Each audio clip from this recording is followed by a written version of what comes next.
belajar seperti biasanya. Baiklah anak-anak ibu, sebelum memulai pembelajaran kita pada hari ini, alangkah baiknya kita mengucapkan lafaz basmalah. Bismillahirrahmanirrahim.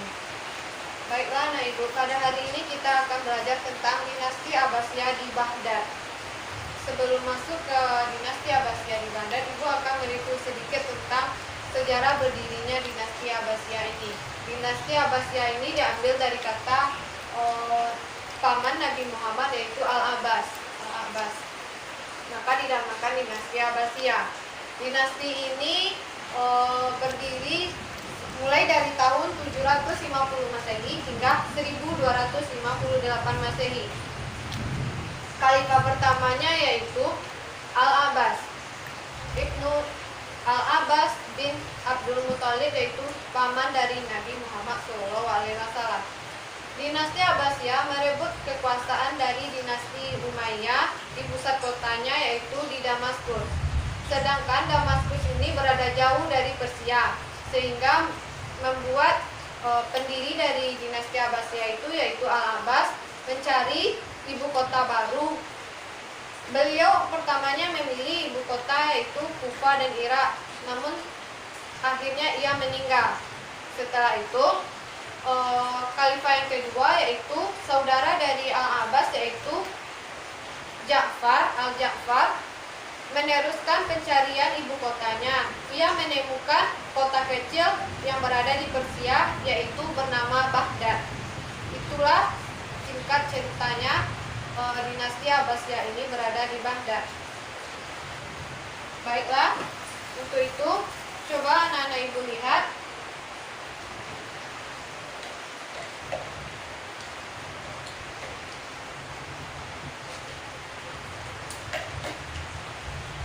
gambar apa ini? Kota Baghdad, Bu. Ya benar, ini adalah kota Baghdad, penampakan dari kota Baghdad yang begitu indah sehingga menjadikan ini kota yang sangat maju pada masa Daulah Abbasiyah ini. Pada dijadikannya kota Baghdad sebagai ibu kota, dinasti Abbasiyah ini sangat maju, sangat mencapai masa kejayaan dan masa keemasannya. Sedangkan kota Baghdad merupakan kota kuno yang terletak antara sungai Tigris dan Eufrat. Pada masa Rasulullah, daerah ini merupakan pusat pasar, namun setelah kedatangan Khalifah Ja'far al-Mansur, pasar ini telah lenyap dan digantikan oleh biara-biara Kristen. Menurut catatan sejarahnya, kota Baghdad telah dihuni oleh manusia pada tahun 4000 sebelum Masehi. Pada tahun 500 sampai 600 sebelum Masehi, kota Baghdad telah dikuasai secara bergantian oleh Persia, Yunani, dan Romawi. Baiklah, sampai di sana apakah ada yang ingin ditanyakan? Tidak, Bu. Baiklah, selanjutnya yaitu setelah kedatangan umat Islam pada daerah Baghdad, yaitu pada Khalifah Umar bin Khattab, bangsa Arab menjadi penghuni yang menguasai Baghdad tersebut. Jadi, setelah datangnya Islam, bangsa Arab menjadi penguasa di daerah Baghdad tersebut atas pimpinan Khalifah Umar bin Khattab.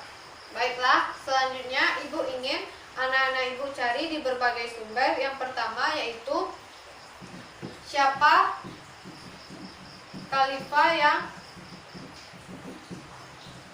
yang menjadikan Baghdad sebagai pusat ibu kota. Yang kedua yaitu pada tahun berapa? Dan mengapa Baghdad dijadikan pusat kota oleh Khalifah Abu Safa al-Mansur.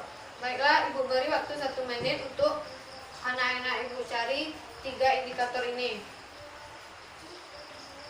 Apakah telah selesai? Dah, Bu. Ya, tolong yang pertama sebutkan siapa khalifahnya. Abu Bakar Ja'far al-Mansur. Ya, benar, bagus sekali. Yang kedua, tahun berapa? Tahun 762 220 Masehi, bukan sebelum Masehi ya. Oke, lanjut.